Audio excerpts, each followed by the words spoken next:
ఆంధ్రప్రదేశ్లోని బీచ్లు ఉన్న ప్రాంతాల్లో టూరిజం పెంచడానికి గోవా తరహాలో బీచ్ సాక్స్ అంటే వెదురు, చెక్క, తాటి ఆకులతో నిర్మించే కుటీరాలు లేదా పాకలు,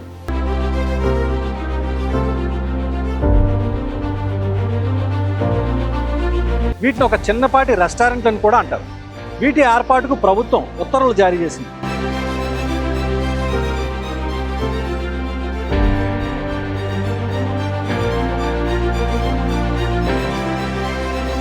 విశాఖపట్నంతో పాటు సూర్యలంకలో పైలట్ ప్రాతిపదికన వీటిని ఏర్పాటు చేయాలని ఇటీవల రాష్ట్ర మంత్రివర్గం నిర్ణయించింది.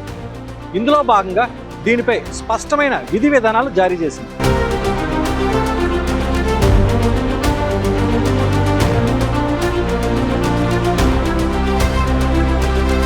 విశాఖలో 2, సూర్యలంకలో 2 బీచ్ సాక్స్ ఏర్పాటు చేయాలని పేర్కొంది.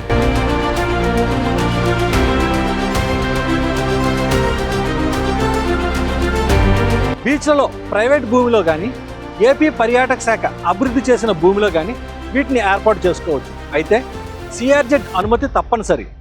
వీటి నిర్మాణం పర్యావరణ రహితంగా, తాత్కాలికంగా ఉండాలి. శాశ్వత కాంక్రీట్ భవనాలు నిర్మించకూడదు.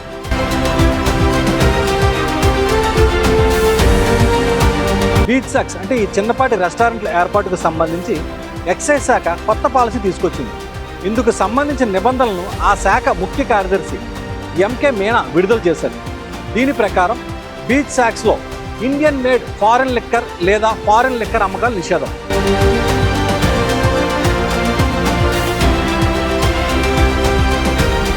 కేవలం beer, wine, craft beer, ready to drinks మాత్రమే అమ్ముతారు. స్టార్ హోటళ్లు, పర్యాటక రిసార్ట్లు, పర్యాటక శాఖలో నమోదైన సంస్థలు మాత్రమే వీటికి దరఖాస్తు చేసుకునేందుకు అర్హత ఉంటుంది. 1000 నుంచి 1500 చదరపు అడుగుల్లో వీటి నిర్మాణం ఉండాలి. స్థానిక సంస్థ అనుమతితో కిచెన్ ఏర్పాటు చేయాలి. తగిన పార్కింగ్ సదుపాయం ఉండాలి. డెక్ బెడ్లు, గొడుగుల ఏర్పాటుకు అనుమతి ఉంటుంది.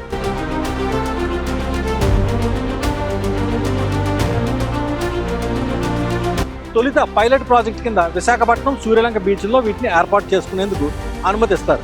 3 ఏళ్ల కాల పరిమితితో లైసెన్సులు జారీ చేస్తారు. ఈ ఏడాది సెప్టెంబర్ 1 నుంచి పాలసీ ప్రారంభమవుతుంది. దరఖాస్తు ఫీజు 2 లక్షలుగా నిర్ణయించారు. License fee 10,000, retail excise tax 7.5 లక్షలు చెల్లించాలి. 2వ ఏడాది నుంచి 10% ఫీజులు పెరుగుతాయి. ఉదయం 10 నుంచి రాత్రి 8 గంటల వరకు ఈ బీచ్ సాక్స్ అంటే చిన్నపాటి రెస్టారెంట్లు పనివేళలు ఉంటాయి.